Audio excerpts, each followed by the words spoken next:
واعتصموا بحبل الله جميعا ولا تفرقوا. السلام عليكم ورحمة الله وبركاته. الحمد لله الذي هدانا لهذا وما كنا لنهتدي لولا أن هدانا الله. أشهد أن لا إله إلا الله وحده لا شريك له وأشهد أن محمدا عبده ورسوله. اللهم صل وسلم وبارك على هذا النبي الكريم محمد وعلى آله وأصحابه وسلم تسليما مزيدا. أما بعد، معاشر المسلمين, ikhwani fiddin wa akhwati fillah, rahimani wa rahimakumullah. Alhamdulillah, kita bersyukur kepada Allah Azza wa Jalla.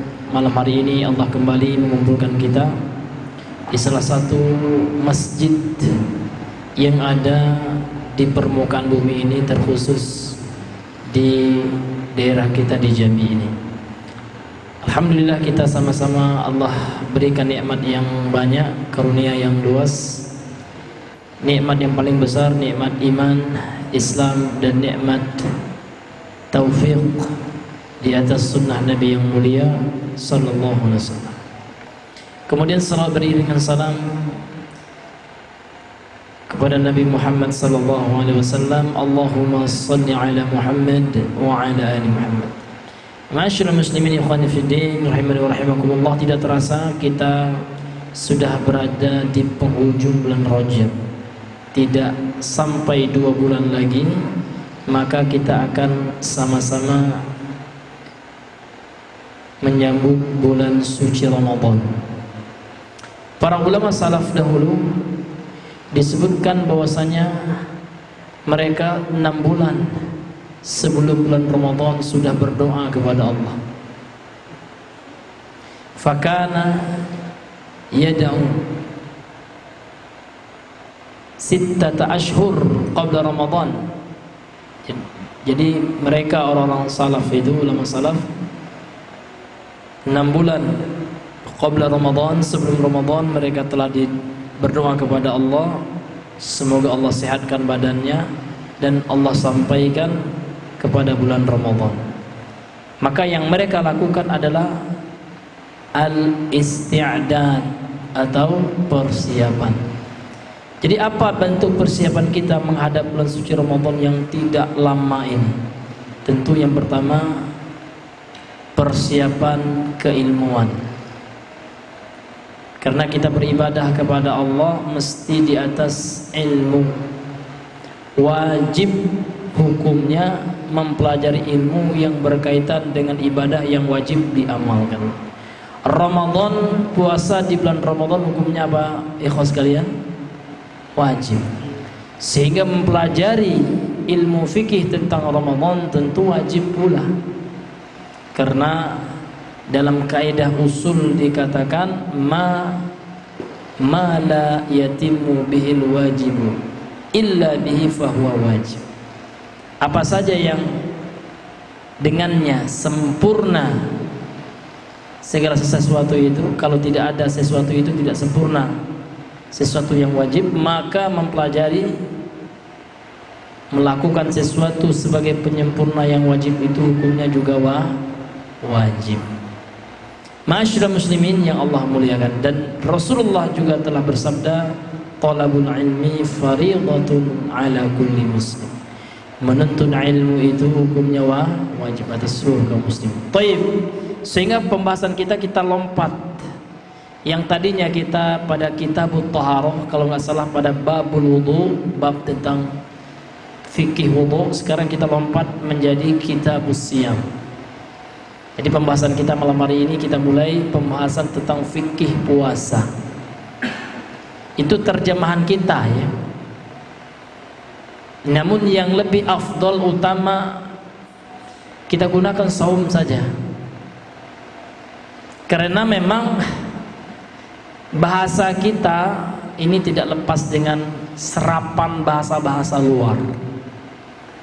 Kalau yang diserap itu ternyata nanti berasal dari spiritual atau keagamaan agama lain, ini tentu mesti kita rubah.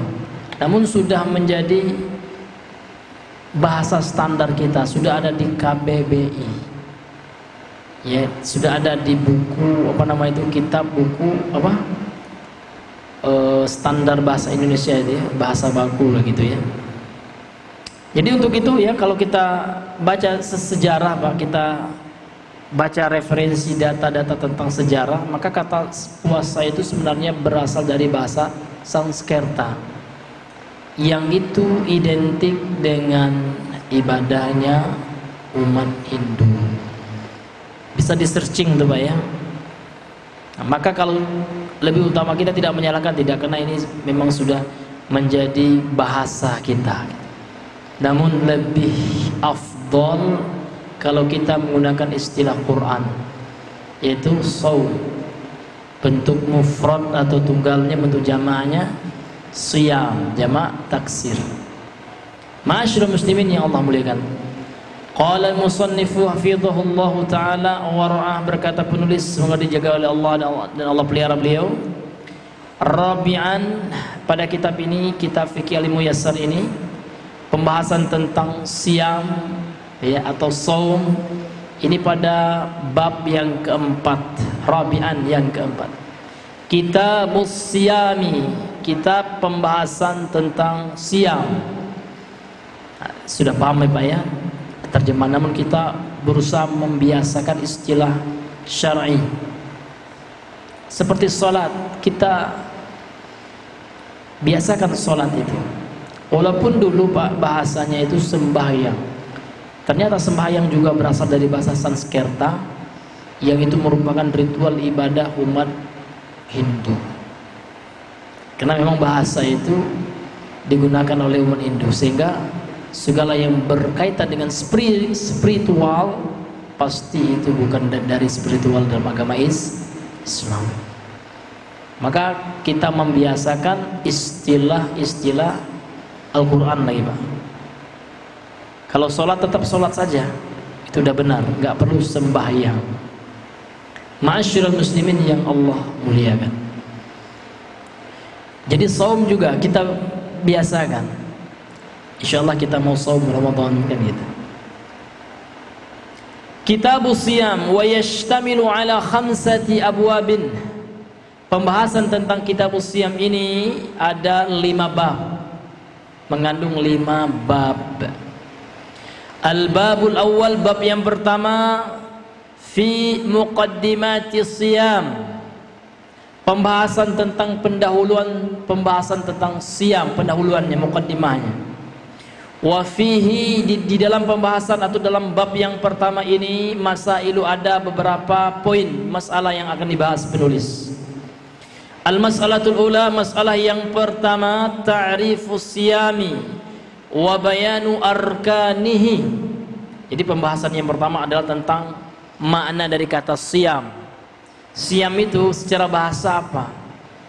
Orang-orang Arab menggunakan kata soma yasumu sauman sohimun, itu sebagai apa kan gitu. Nah, ini pembahasannya. Poin yang pertama dalam bab yang pertama. Kemudian wa bayanu arkanihi, dan penjelasan rukun-rukun siam. Ini penting Pak, karena rukun itu secara bahasa, rukun itu artinya al-janibul qawi minasyai' atau fisyai', bagian terkuat pada sesuatu.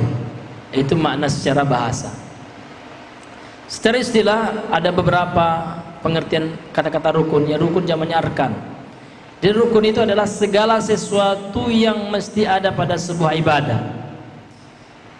Kalau seandainya tidak ada rukun, tidak terpenuhi rukun sebuah ibadah, maka batal ibadah itu. Maka harus ada, dan dia masuk ke dalam ibadah itu. Di sini membedakan rukun dengan syarat. Kalau syarat dia memang harus ada, namun dia di luar sebuah ibadah. Contoh dalam sholat Pak, Syarat sah salat contoh menghadap kiblat. Kiblat itu di dalam atau di luar salat itu? Di luar. Tapi dia harus dilakukan, harus menghadap ke kiblat. Nah, tapi kalau membaca takbiratul ihram itu di dalam salat. Ya kan? Karena takbiratul ihram itu sudah masuk salat kita itu. Sehingga pendapat yang kuat dalam mazhab Hambali, walaupun berbeda nanti dalam mazhab Syafi'i ya, namun pendapat yang kuat niat itu termasuk rukun salat atau syarat sah salat, Pak? Ya, itu Syafi'i. Namun yang rajih insyaallah adalah syarat dia. Kenapa? Karena berniat itu sebelum sholat. Niat itu sebelum atau sesudah? Sebelum, berarti dia di luar sholat. Berarti segala sesuatu yang harus ada di luar sholat, kalau tidak ada nggak sah sholat, termasuk niat. Berarti niat ini sebagaimana dalam mazhab Hambali yang dikuatkan oleh Imam Ahmad dan ashab ya, bahwasanya hukumnya syarat dia sebagai syarat, bukan rukun. Nah itu wallahu a'lam bishawab. Itu contoh baik. Baik, sekarang kita masuk kepada pembahasan pengertian siam. Ta'rifuhu, pengertiannya. As-siyamu fil lughati, as-siyam di dalam bahasa atau secara bahasa maknanya adalah al-imsaku 'anis syai', menahan diri dari sesuatu. Itu makna siam secara bahasa. Menahan diri dari sesuatu. Jadi siam ini Pak, masdar dia, jamak dari saum. Saum itu masdar dari soma, yasumu sauman gitu ya. Kemudian menurut syariat, wa fi syar'i, dalam istilah syariat, siam itu adalah al-imsaku, menahan dari apa? Anil akli, dari makan, wasyurbi, dan minum, wasairil mufattirati, dan dari seluruh yang membatalkan, termasuk berjima atau mengeluarkan air mani di siang bulan Ramadan ya, itu membatalkan menurut jumhur ulama. Jima itu tidak ada khilaf ya. Nah, walaupun tidak sampai inzal atau keluar ya, kalau sudah masuk ya khasyafah ya ke dalam farj ya istri, maka sudah terbenam ya, maka ini sudah dihukumi berhubungan, maka batal puasa atau siam ya, kita biasakan siamnya, kemudian dia wajib membayar kafarah. Karena kita bahas tadi ya, kafarahnya apa? Yang pertama, merdekakan budak dulu. Udah kati lagi Pak Ustadz, sekarang bukan zaman perbudakan. Maka kemudian yang kedua, kafarah yang kedua apa? Bersiam gitu ya, yang berpuasa lagi ya. Kita sepakat mau membiasakan istilah syar'i, siam 2 bulan berturut-turut ya. Kalau nggak mampu, nggak mampu juga nggak kuat gitu ya, memberikan makan fakir miskin 60 orang Pak, 1 orang 1 nasi bungkusnya. Lebih afdol lengkap, walaupun ada sebagian pendapat dia boleh beras ya, namun lebih afdol sesuatu yang langsung bisa disantap, dinikmati, dikonsumsi oleh orang yang kita berikan kafarah tersebut. Ma'asyiral muslimin yang Allah muliakan, sudah ada yang pengalaman Pak puasa 2 bulan berturut-turut? Hah? Benar ya. Iya. Namun kalau ada juga manusiawi Pak, sahabat pun pernah. Ya kan, itu kan sahabat itu. Iya kan? Ketika Nabi ini kan dalam hadis Sahih Al-Bukhari itu ya, ketika Nabi sedang asik-asik duduk ya, bainama kunna. Jadi sahabat mengatakan bainama kunna julusun inda Rasulillah, ketika kami sedang asik-asik duduk gitu ya bersama Nabi, ja'a rajulun, Datang seorang laki-laki, ya Rasulullah, halaktu, celaka aku wahai Rasulullah. Kemudian Nabi mengatakan, ma bika, apa yang menimpamu? Waqa'tu alam ro'ati, aku terjatuh ke pangkuan istriku. Ini bahasa halusnya, karena waktu itu Ramadan, Pak. Tidak mungkin lah vulgar langsung ya. Tapi dengan bahasa halus, ya. Maka Nabi mengatakan, ya, i'tiq raqabah, atau kama qala Nabi sallallahu alaihi wasallam, merdekakan budak. Tidak ada ya Rasulullah. Kalau seperti itu, hal tuti'u ya antasuma ya syahraini mutatabi'in. Kalau seperti itu, kamu mampu nggak berpuasa saum 2 bulan berturut-turut? La, nggak mampu juga. Masya Allah. Thumma ya it'am sittina miskinan, beri makan 60 orang fakir miskin. Wallahi ya Rasulullah, demi Allah ya Rasulullah, sesungguhnya di kampung saya ini, lupa saya redaksi hadisnya ya, antara Batu Hitam kampungnya lah gitu ya, tidak ada seorang pun afqaru ahli baitin min ahli, tidak ada satupun keluarga yang lebih miskin daripada keluarga kami. Paling miskin, macam mana ngasih orang? Toib, kalau seperti itu kata Nabi, tenang ya. Toib ya sahabat, siapa yang ada uang gitu ya, tolong datangkan kepadaku sekeranjang kurma. Didatangkan ya. Ini ya kurma, buat siapa ini? Buat yang paling miskin. Saya itu, buat kamu saja gitu ya. Ah, itu Pak ya, itu luar biasanya Rasulullah itu. Artinya ya dia nggak kena kafaroh Pak ya, karena memang nggak mampu kan gitu. Iya, ini bukan berarti anjuran Nabi yang miskin-miskin silakan ya di bulan Ramadan kaget dapat kurma. Jangan salah memahami ya kan, Pak sahabat, dahlah kita nak dapat kurma, ayo kita jangan. Ini na'udzubillahi min dzalik, pemahaman yang seperti ini. Inilah ya Pak, masyarakat muslimin yang Allah muliakan. Masya Allah ya. Ya. Iya. Nah, alhamdulillah jam yang mati Pak ya. Iya. Masya Allah. Thayyib hadirin yang dimuliakan oleh Allah Subhanahu wa taala. Jadi kita kembali kepada pengertian dari saum secara istilah syariat. Jadi saum itu adalah menahan diri dari apa Pak? Makan, minum dan segala yang membatalkan. Ma'aniyah, yang disertai dengan niat. Min tulu'il fajri sadiqi, mulai dari terbitnya fajar sadiq. Karena fajar ini ada dua, ada fajar kadzib dan fajar sadiq. Kalau fajar kadzib itu Pak, itu dia kelihatannya seperti fajar, namun hilang habis-habis, lama-lama hilang dia. Ini belum masuk waktu subuh itu. Ini bisa dilihat ya di data di internet, itu ada ya bentuknya, ada pernah dipoto oleh orang ya. Seperti itu. Sampai kapan? Ila ghurubi syams, sampai terbenamnya matahari. Ingat, terbenamnya matahari, bukan sampai serine berbunyi.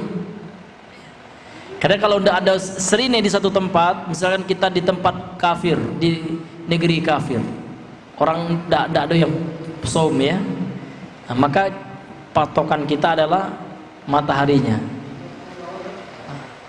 Seperti itu. Bukan azan juga, azan itu patokan masuk waktu sholat kan gitu. Tapi kalau negeri itu tidak ada kata orang azan misalkan, ya kan, ada tempat-tempat yang tidak ada orang azan, maka patokannya itu kata beliau adalah sampai ya tenggelamnya matahari. Kalau matahari yang nggak bisa dilihat Pak Ustadz gitu, maka kita minta bantuan jam. Biasanya tenggelam matahari di situ jam berapa kan gitu, boleh kita gunakan media jam. Nah, kalau tidak ada pula punya jam ya di hutan Masya Allah ya, maka kalau seperti itu kita perkira-kirakan saja Ma'asyiral muslimin yang dimuliakan oleh Allah Subhanahu wa taala. Jadi sudah kita pahami Pak ya makna saum secara bahasa dan syariat. Jadi secara bahasa itu ya seperti perkataan Maryam yang Allah abadikan dalam surah Maryam itu ya. Kalau nggak salah Allah mengatakan inni nadartu lirrahmani sauma falan ukallimal yawma insiya. Kata Allah berfirman ya dalam surah Maryam menceritakan tentang perkataan Maryam. Jadi Maryam suatu ketika pernah mengatakan inni nadartu lirrahmani sauma. Sesungguhnya aku bernadar saum untuk Rahman, untuk Allah Ar-Rahman. Bagaimana bentuk saumnya? Falan ukallimal yawma insiya. Aku tidak akan berbicara pada satu hari ini ya seorang pun. Nah, ini saum juga, namun menurut bahasa menahan dari berbicara itu saum. Namun saum fil lughah, makna saum dalam sisi bahasa. Namun yang diamalkan tidak bisa dari sisi bahasa Pak. Yang diamalkan dari sisi syariat. Apa maknanya? Ma'asyiral muslimin yang Allah muliakan. Sama dengan solat. Solat dari sisi bahasa artinya ad-doa, doa. Ada juga yang mengatakan az-zikr, zikir. Karena Allah mengatakan aqimis sholata li dzikri. Dirikanlah salat untuk mengingatku. Jangan salah ini makna secara bahasa, nggak bisa diamalkan dalam syariat. Sehingga orang udahlah saya kan doa salat, doa aja dia. Salah Pak. Karena yang diamalkan itu adalah menurut makna, menurut tinjauan syariat. Apa itu salat?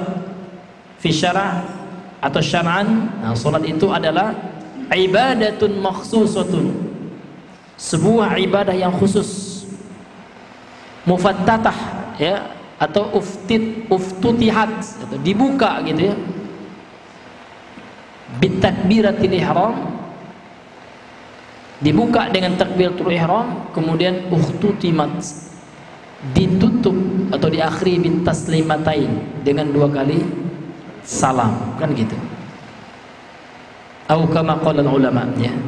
Ini hadirin yang dimuliakan oleh Allah Subhanahu wa taala. Jadi yang diamalkan yang mana? Pengertian secara syariat. Ya. Kalau pengertian secara bahasa itu Pak, orang Arab menggunakan bahasa itu di keseharian mereka seperti itu maknanya gitu. Bukan dijadikan sebagai bentuk ya ibadah. Ma'asyiral muslimin yang Allah muliakan. Sekarang arkanuhu, rukun-rukun siam. Apa rukunnya? Rukunnya gampang Pak. Kalau sholat kan ada 14, kalau saum hanya 2 saja. Kata beliau min khilali ta'rifi siyami fil istilah, berdasarkan pengertian siam yang telah dijelaskan tadi dalam pengertian istilah syariat, yattadihu la anna lahu, maka menjadi jelas sesungguhnya siam itu memiliki ruknaini asasaini, 2 rukun utama. Jadi 2 saja rukun utama siam itu. Huma, 2 itu adalah al-awwal, yang pertama al-imsaku 'anil mufattirat, menahan diri dari segala yang membatalkan siam itu. Dari kapan kita tahan Pak? Min tulu'il fajri, dari terbitnya fajar shadiq, masuknya waktu subuh. Sampai kapan? Ila ghurubi syamsi, sampai terbenamnya matahari. Ini rukun yang pertama. Hadza ar-ruknul awwal. Ini rukun yang pertama. Dalilu hadza rukni qauluhu ta'ala. Dalil rukun ini adalah firman Allah dalam penggalan surah Al-Baqarah ayat 187. Iya. Allah Subhanahu wa taala berfirman, fal'ana bashiruhunna, sekarang campurilah istri-istri kalian tersebut. Wabtaghu ma kataballahu lakum, carilah apa yang telah Allah tetapkan untuk kalian, yang Allah halalkan itu. Wa kulu, makanlah kalian, washrabu, dan minumlah kalian, hatta yatabayyana lakumul khaytul abyadu minal khaytil aswadi minal fajr, sampai menjadi jelas antara benang putih dan benang hitam. Itu adalah waktu masuknya waktu subuh. Ya. Itu startnya kita menahan. Sampai kapan? Thumma, kemudian atimmus siyama ilal lail, kata Allah. Kemudian sempurnakanlah saum itu sampai malam. Malam dalam istilah syariat, Pak, kapan malam itu? Bukan dalam istilah kebanyakan orang jam 00, bukan itu malam. Malam dalam istilah agama kita adalah ketika terbenamnya matahari, itu sudah lain, sudah waktu malam itu. Nah, jadi kalau Bapak ditanya malam itu menurut Islam kapan, Pak? Maka jawabannya dalilnya ayat ini. Ghurubus syams, terbenamnya matahari itu udah malam. Ma'asyiral muslimin ikhwani fiddin rahimani rahimakumullah.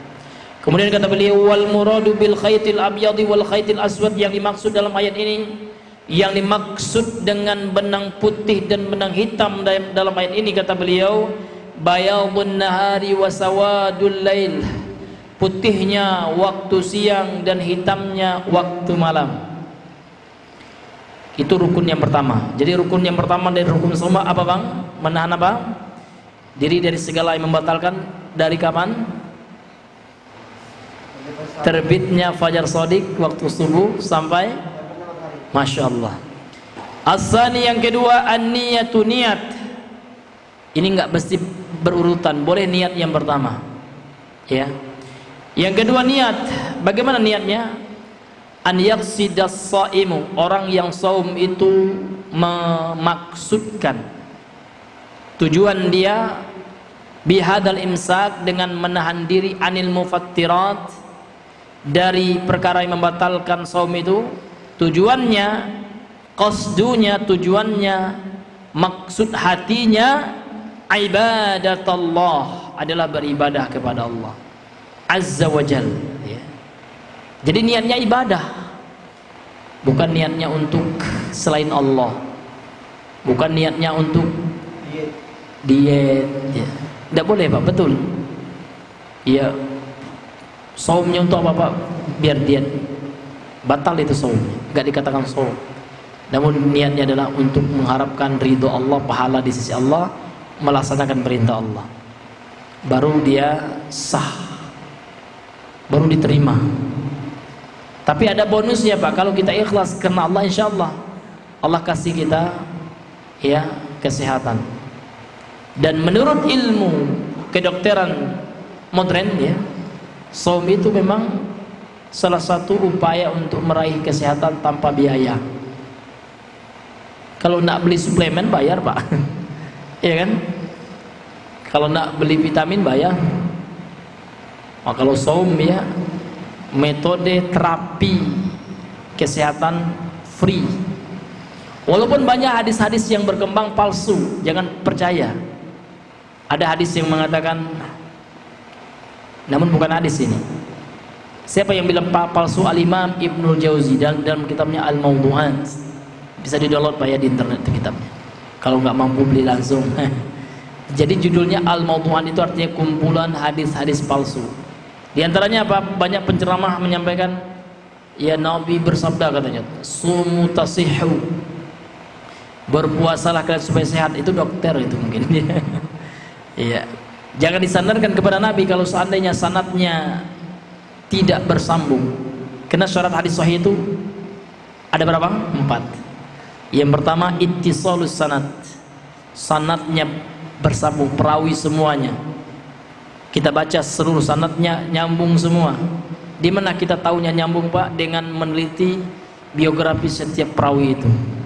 Ternyata hidup di tahun yang sama, dan ulama mengatakan dia memang berguru dengan perawi yang dia riwayatkan hadis darinya. Itu yang pertama. Kemudian yang kedua, adalatul rawi. Al-adalah. Al-adalah itu artinya apa? Perawinya itu bukanlah orang yang menampakkan dosa besar, bukan seorang yang fasik. Fasik saja nggak diterima, apalagi kafir, kan gitu. Kemudian yang ketiga, ad-dhabtu atau dhabtur rawi. Rawinya itu ada rawi yang kredibel, thiqah dia. Minimal dia makbul. Minimal la ba'sa bihi, tidak apa-apa, diterima. Tapi yang paling tinggi itu yang thiqah. Atau yang di atasnya amirul mu'minin gitu ya, fil hadis. Itu luar biasa. Kemudian yang keempat, as-salamatu ya minasyudzuz wal ilal al-mu'assir al-khafiyah. Selamat hadis itu dari syadz. Syadz itu apa, Pak? Hadisnya kelihatannya sahih, namun dia menyelisih hadis yang lebih thiqah daripadanya. Yang disebut dengan istilah dalam ilmu mustalah itu adalah mukhalafatu ma huwa awsaqa minhu. Menyelisih riwayat yang lebih kuat daripadanya. Asy-Syaikh Muqbil rahimahullah, guru kami ya, di antara contoh hadis yang syadz itu adalah hadis yang menggerak-gerakkan jari. Bukan kata saya, Pak, bilang Ustaz Faruk bilang hadis menggerak-gerakkan jari itu syadz, dhaif. Bukan kata saya. Saya hanya menukilkan penelitian beliau, ada, bisa dicetak, di-download kitabnya. Kenapa dikatakan syadz? Ya, karena hadis menggerak-gerakkan jari ini menyelisihi hadis yang diam, tidak menggerakkan, yang lebih thiqah daripada hadis yang menggerak-gerakkan jari, sehingga hadisnya lemah. Sehingga mengamalkan hadis sahih tentu lebih afdol daripada hadis yang lemah. Ini masyarakat muslimin yang Allah. Jadi bagaimana? Diam aja ya, diam aja gitu, Pak ya. Ini yang sahih. Nah, ini masyarakat muslimin yang dimuliakan oleh Allah Subhanahu wa ta'ala. Kemudian kata beliau, fanniyatu, niat itu fungsinya apa, Pak? Apa fungsi niat? Fungsi niat itu yang pertama adalah tatamayyazul a'malul maqsudatu lil ibadah an ghairiha minal a'mal. Membedakan antara amal yang tujuannya ibadah dengan yang bukan ibadah gitu. Contoh orang masuk muko, Pak. Di mana kita tahu orang itu berwudu atau tidak? Niatnya. Kalau dia membasuh mukanya, itu yang wajib, yang rukun wudu ya. Kalau yang sunnahnya dia mulai dengan apa? Baca basmalah. Kemudian tangannya kayak gitu ya. Nah, kalau niatnya melakukan hal itu karena Allah, untuk mengharapkan ridho Allah, untuk mengangkat hadas kecil, itu terhitung berwudu. Kalau tidak, enggak. Cuman basah-basah saja. Atau orang mandi, Pak. Kapan mandinya itu adalah ghuslul janabah, mandi yang bisa mengangkat dari hadas besar-besar, niat. Makanya fungsi niat itu adalah, kata beliau, membedakan antara mana pekerjaan yang bernilai ibadah dan mana pekerjaan yang hanya kebiasaan saja, adat, kebiasaan. Ini hadirin yang Allah muliakan. Kemudian yang kedua, kata beliau, fungsi niat, wa biniyati, dan dengan niat tatamayyazul ibadatu ba'duha an ba'din. Dengan niat sebagian ibadah, satu ibadah itu bisa dibedakan dengan ibadah yang lainnya. Ada ibadah yang wajib hukumnya, ada ibadah yang sunnah. Di mana kita bisa membedakan niat? Yang satu niatnya sholat wajib, berarti ibadahnya yang satu niatnya sholat sunnah, berarti ibadahnya sunnah. Itu luar biasa memang niat nih, Pak ya. Makanya banyak kitab-kitab ulama itu membahas hadis tentang niat. Contoh Arba'in An-Nawawiyah, hadis tentang innamal a'malu binniyat, itu yang pertama. Contoh kitab Sahih Al-Bukhari tentang niat juga. Karena penting sekali niat itu. Jadi sudah dua nih, Pak ya, manfaat pentingnya niat. Yang pertama, membedakan antara ibadah dengan kebiasaan. Yang kedua, membedakan antara satu ibadah dengan ibadah yang lainnya. Jadi dua rukun dari saum. Kita ulangi, yang pertama adalah menahan diri dari segala yang membatalkan saum. Mulai dari kapan, Bang? Terbitnya fajar shadiq atau masuknya waktu subuh sampai tenggelamnya matahari. Kemudian yang kedua, niat. Nah, ini Pak ya. Jadi niat ada dua tadi fungsi niat. Yang pertama, sebagai apa niat itu, Bang? Untuk membedakan antara ibadah dengan kebiasaan atau adah. Kemudian yang kedua, membedakan antara satu ibadah dengan ibadah yang lainnya. Contoh antara ibadah yang hukumnya wajib dengan yang sunnah. Baik, sekarang beliau berkata, penulis kitab ini, fayaqsidus shaimu, orang yang saum memaksudkan atau tujuan dia melakukan saum, bihadzal siyam, dengan siyam ini atau saum yang dia lakukan ini. Imma saum, imma siyamu Ramadan, boleh jadi yang dia lakukan itu adalah siyam Ramadan di bulan Ramadan yang hukumnya wajib, au ghairuhu, atau yang selainnya, min anwa'is siyam, dari jenis-jenis siyam yang dia lakukan, seperti siyam sunnah Senin Kemis atau siyam ayyamul bid, ya kan? Atau siyam Ashura 10 Muharram, atau siyam sittan min Syawal, saum ya 6 hari bulan Syawal. Mulai tanggal berapa itu, Pak? Tanggal 2, tanggal 1 enggak boleh. Karena 1 itu hari tasyrik, karena haram hukumnya orang saum di hari tasyrik. 6. Kemudian beliau berkata, wa dalilu hadzal rukni qauluhu sallallahu alaihi wasallam, dalil rukun ini, dua rukun ini adalah dalil rukun ini, rukun yang kedua yaitu niat, adalah sabda Nabi sallallahu alaihi wasallam, innamal a'malu binniyat, sesungguhnya seluruh amalan-amalan yang kita lakukan itu tergantung dengan niat. Isyaratkan niat, wajib berniatkan itu. Wa innama likulli imri'in ma nawah, dan hanya saja sesungguhnya setiap orang itu diberi pahala atau tidak, sah atau tidaknya ibadah yang dia lakukan, ma'nawa, sesuai dengan apa yang dia niatkan. Kalau niatnya karena Allah, maka sah ibadah. Tapi kalau niatnya tidak, ya, karena Allah, maka tidak sah. Ini menunjukkan pentingnya niat itu, Pak, karena dia adalah rukun dari saum itu. Kemudian al-mas'alatu tsaniyah, permasalahan yang kedua, hukmu siyami ramadhana wa dalilu dzalik, hukum saum yang kita lakukan di bulan Ramadan, hukumnya apa? Tentu hukumnya wajib, ya. Dan dalil hal itu, dalilnya apa, kan gitu. Dalilnya kita semua udah hafal nih, Pak ya, surah Al-Baqarah 183 itu.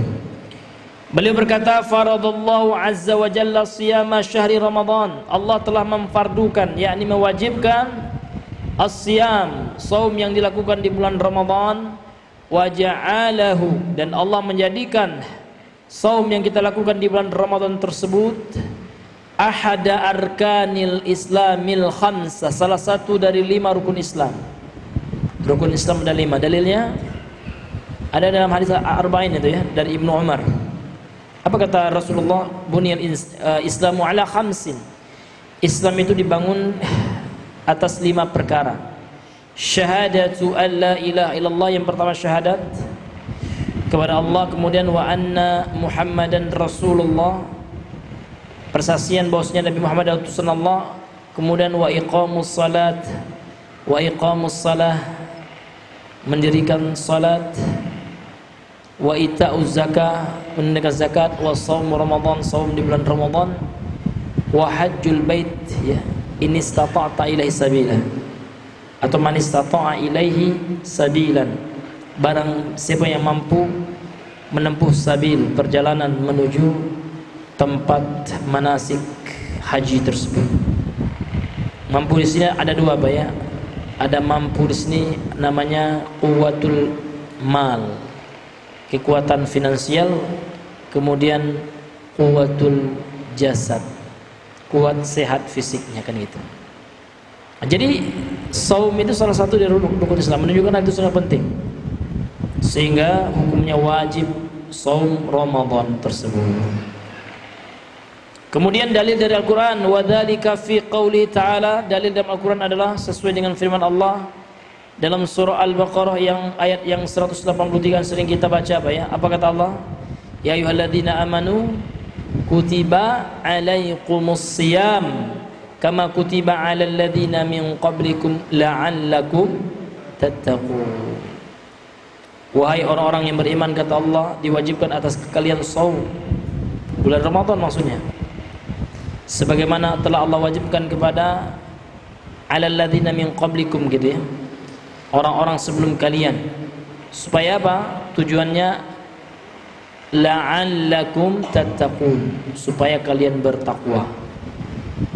Kemudian firman Allah dalam surah, masih surat yang sama, Al-Baqarah ayat 185 juga sering kita dengar, ya. Wa qauluhu ta'ala, firman Allah Ta'ala, syahrul ramadhan alladzi unzila fil Qur'an hudan linnas wa bayyinatin minal huda wal furqan. Syahrul Ramadan, bulan Ramadan yang diturunkan padanya Al-Quran sebagai petunjuk bagi manusia dan sebagai penjelas daripada hidayah dan pembeda. Faman syahida minkumus syahr, siapa saja di antara kalian yang menyaksikan masuknya bulan Ramadan, yakni dia lihat hilal, ya, falyasum, maka wajib baginya saum. Ini Bapak Ibu, ya, dalil dari Al-Quran. Kemudian dari hadis apa? Walima rawahu Abdullah ibnu Umar, berdasarkan apa yang telah diriwayatkan oleh Abdullah bin Umar radhiyallahu anhuma, qala, dia berkata, qala Rasulullah, telah bersabda Rasulullah SAW, seperti hadis yang kita baca tadi, Pak, ya. Buniyal Islamu ala khamsin, Islam itu dibangun atas 5 perkara, 5 hal yang mendasar. Syahadatu an la ilaha illallah wa anna Muhammadar Rasulullah wa iqamus salah wa ita'uz zakah wa shaum Ramadan wa hajju baitillahil haram man istata'a ilaihi sabila. Ini seperti yang telah kita jelaskan tadi. Kemudian dalil yang berikutnya dari hadis yang tadi, hadis riwayat Imam Bukhari dan Muslim, hadis muttafaqun alaih. Kemudian dalil yang kedua, walima rawahu Talhah bin Ubaidillah, hadis yang diriwayatkan oleh sahabat Talhah bin Ubaidillah, anna Arabiyan, ada seorang Arab Badui, jaa ila Nabi, datang menemui Nabi sallallahu alaihi wasallam, tha'ira ra's, rambutnya acak-acakan. Faqala, Arab Badui ini berkata, ya Rasulullah, wahai Rasulullah, akhbirni madza faradallahu alayya minas siyam, tolong sampaikan kepadaku apa yang telah Allah wajibkan dari ibadah siam. Qala, lantas Nabi menjawab, syahrul Ramadan, yang wajib bagi engkau itu hanya syahrul Ramadan. Qala hal alayya ghairuh, adakah selain itu saum yang wajib bagi saya? Qala la, Nabi mengatakan tidak ada, illa an tatawwa'a syai'an, kecuali sesuatu yang sifatnya tatawwu' atau sunnah. Ini hadis sahih riwayat Imam Bukhari dan Muslim. Kemudian dalil yang kedua dari ijma', karena memang dasar hukum Islam itu yang sepakati, ya, Al-Quran, Sunnah, ijma'. Kemudian tambah dalam perkara yang tidak ada kejadiannya di masa Rasul, ada di masa modern, seperti bayi tabung, kasus bayi tabung, gitu, ya. Itu ulama menarik hukum dalam masalah itu biasanya menggunakan analogi atau qiyas. Kemudian kata beliau, waqad ajma'atil ulama waqad ajma'atil ummatu, umat Islam itu sudah sepakat ala wujubi siyami Ramadan, wajibnya saum di bulan Ramadan, wa annahu, bahwasanya saum itu ahadu arkanil Islam, salah satu rukun Islam, allati ulimat minad dini bid darurah, yang memang telah diketahui dari agama ini secara darurat. Maksudnya apa? Artinya sesuatu yang menjadi pokok dasar, artinya orang bodoh pun tidak ada yang tidak tahu kalau saum itu wajib bulan Ramadan. Maka ini istilah para ulama dengan istilah ma'lumun minad dini bid darurati, sesuatu yang telah diketahui.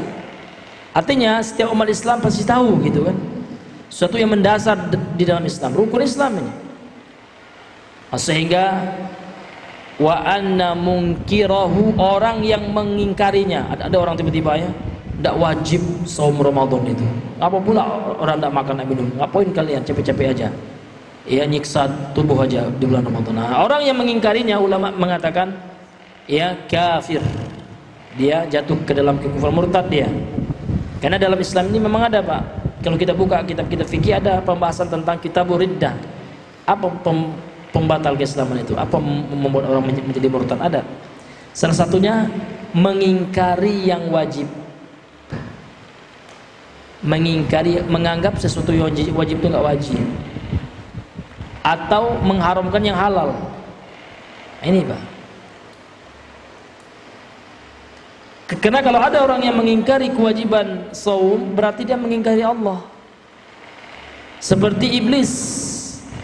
Kafir iblis itu karena mengingkari perintah Allah. Ketika ya Allah memerintahkan kepada iblis sujud kepada Adam, iblis tidak mau, Pak, diingkarinya. Wa idh qulna lil malaikati isjudu li Adam fasajadu. Ya. Illa iblisa, kecuali iblis saja malaikat semuanya sujud. Aba wastakbara wa kana minal kafirin. Enggan iblis. Kemudian istakbara, sombong. Ya, sehingga dia menjadi orang-orang kafir, kata Allah.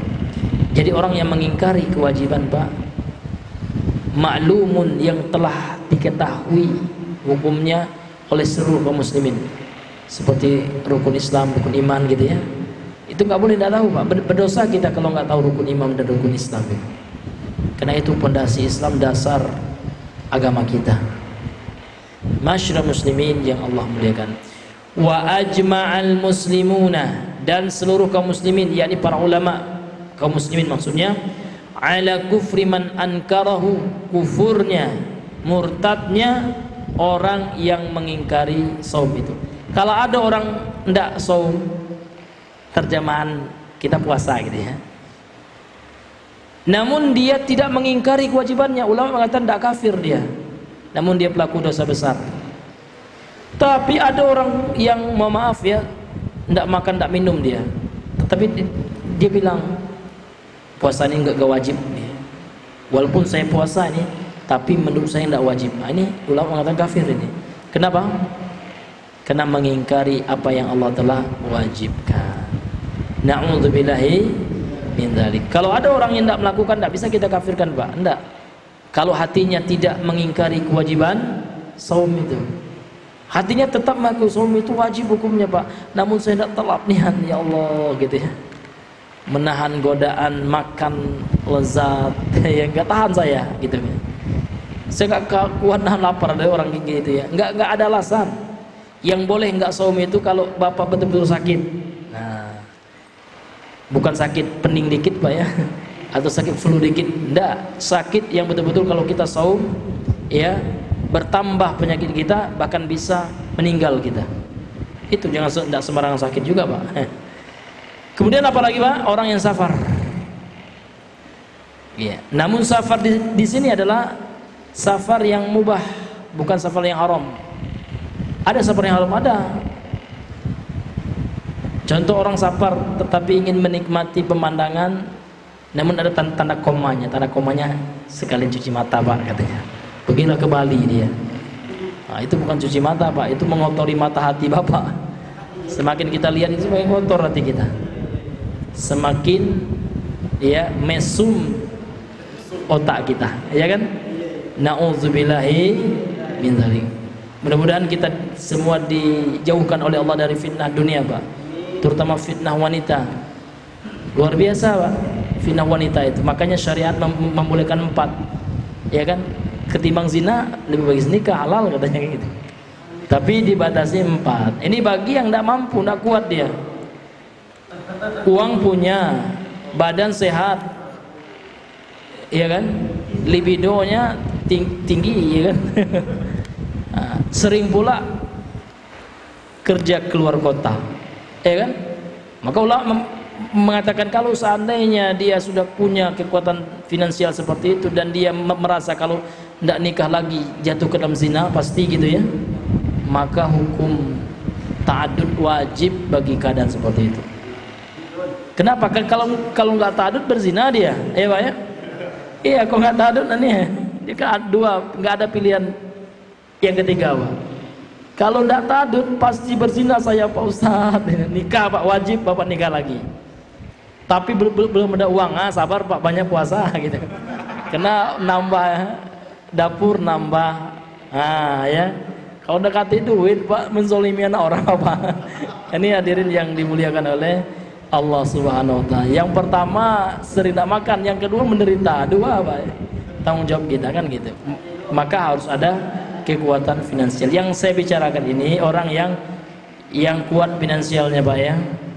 Nah ini ma'asyiral muslimin yang Allah muliakan. Wallahu ta'ala a'lam bisawab. Karena sudah jam 8 lewat ya Pak, setengah 9 ya. Maka kita cukupkan dulu pembahasan kita pada malam hari ini. Subhanakallahumma bihamdika asyhadu an la ilaha illa anta astaghfiruka wa atubu ilaik. Assalamualaikum warahmatullahi wabarakatuh.